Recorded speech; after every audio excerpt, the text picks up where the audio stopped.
Assalamualaikum warahmatullahi wabarakatuh. Perkenalkan, nama saya Nur Latifah, mahasiswa Komunikasi dan Penyiaran Islam IAIN Metro Lampung. Pada video kali ini saya akan menjelaskan mengenai dramaturgi dan apa sih dramaturgi itu dan bagaimana contohnya. Dramaturgi sendiri adalah identitas yang disajikan kepada suatu khalayak pada suatu kejadian tertentu dan di tempat tertentu.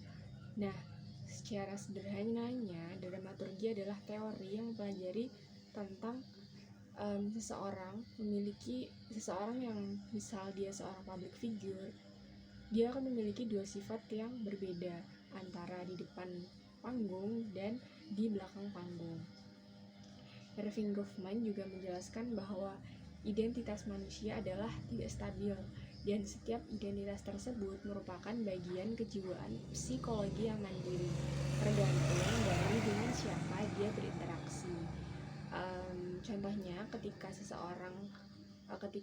dia berprofesi sebagai public figure, dia bermain film, dia akan memerankan sebagai orang lain. Nah, di situ secara tidak langsung ketika dia terus-menerus latihan menjadi sosok yang dia perankan, otomatis secara psikologisnya akan merubah dirinya sebagaimana tokoh yang ia perankan. Misal di belakang layar dia adalah seorang yang cerewet, banyak omong, yang tidak bisa diam gitu, tapi ketika dia berperan sebagai sosok yang pendiam, kalem, maka itu akan berbeda.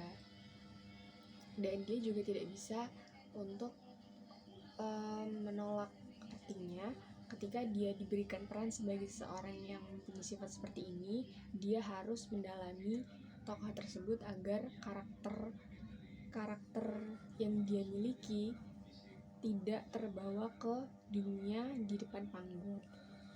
Contohnya saja seperti tokoh Ismet di sinetron Amanah Wali.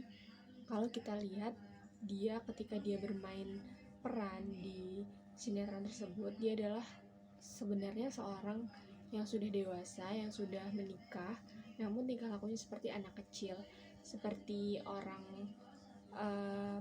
anak kecil, sering menangis, teriak-teriak gak jelas seperti itu. Tapi padahal di aslinya, di belakang panggungnya atau backstage-nya dia tidak seperti itu. Dia adalah sosok manusia yang manusia pada umumnya gitu, manusia dewasa pada umumnya. Tapi ketika dia di depan panggung, ketika dia memerankan sebagai Ismet di situ, orang-orang mengenalnya sebagai seseorang yang mempunyai jiwa seperti anak kecil. Seperti itu. Mungkin cukup video yang dapat saya sampaikan. Sekian, wassalamualaikum warahmatullahi wabarakatuh.